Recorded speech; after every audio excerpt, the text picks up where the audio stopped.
अस्सलामुअलैकुम। एक मुसलमान लड़की लंदन में ज़ेर तालीम थी। एक दिन वो सहेली के साथ तकरीब में गई। बहुत कोशिश की तकरीब से जल्दी निकलने की, लेकिन ना निकल सकी। जब वो इस तकरीब से फारिग होकर निकली तो काफी देर हो चुकी थी। रात आधी हो गई थी। उसका घर भी काफी दूर था। जल्दी घर पहुंचने का वाहिद जरिया ज़ेरे ज़मीन चलने वाली ट्रेन थी, लेकिन खौफ महसूस कर रही थी ट्रेन के सफर से, क्योंकि बरतानिया में अक्सर रात के वक्त ट्रेनों के स्टेशनों पर जराइम पेशा और साबका रिकॉर्ड होल्डर ऐसे कुछ अफराद होते हैं। आए दिन टीवी चैनल्स और अखबारात में यहाँ होने वाली वारदातों का तस्करा मौजूद होता है। चूंकि इस लड़की को काफी देर हो चुकी थी और बस काफी वक्त ले सकती थी, इसलिए उसने बहुत ही खतरात के बावजूद ट्रेन में जाने का फैसला कर लिया। ये बात थी कि ये लड़की दीनदार नहीं थी, बल्कि बहुत ज्यादा आजाद ख्याल और लिबरल थी।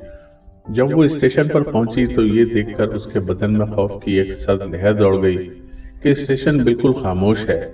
सिर्फ एक शख्स वहां खड़ा हुआ था जो शक्ल ही से गलत आदमी लग रहा था। वो इंतहाई डर गई। फिर उसने हिम्मत की और खुद को संभाला। पुरानी आयत का वर्द करना शुरू कर दिया। उसे जो कुछ ज़बानी याद था, जिसे एक अरसे से वो भूली हुई थी, सब कुछ पढ़ डाला। इतने में ट्रेन आई और वो उसमें सवार होकर खैरियत से अपने घर पहुंच गई। अगली सुबह जब उठी, नाश्ता किया। जब अखबार देखा तो वो चौंक उठी। उसी स्टेशन पर उसके रवाना होने के थोड़ी देर बाद एक नौजवान लड़की अपनी जान से हाथ धो बैठी और कातिल गिरफ्तार भी हो गया। वो पुलिस स्टेशन गई। पुलिस वालों को बताया कि इस वारदात से कुछ देर पहले वो इस स्टेशन पर मौजूद थी। मैं उस मुलजिम को पहचानती हूँ, उससे कुछ पूछना चाहती हूँ। जब वो मुजरिम के सेल के सामने पहुंची तो उससे पूछा, क्या तुम मुझे पहचानते हो? उसने जवाब दिया, हाँ पहचानता हूँ, रात को तुम भी उस स्टेशन पर आई थी। लड़की ने पूछा, फिर तुमने मुझे क्यों छोड़ दिया? वो कहने लगा, मैं तुम्हें कैसे नुकसान पहुंचा था? तुम्हारे पीछे तो दो इंतहाई सेहतमंद और कदावर गार्ड थे। ये सुनकर लड़की हैरान हो गई।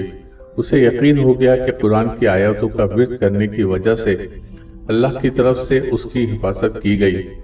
वो वापसी पर अल्लाह के तशक्कुर और एहसानमंदी के जज्बात से मगलूब थी। अल्लाह की मदद और नुसरत पर उसका भरोसा मजीद बढ़ गया था।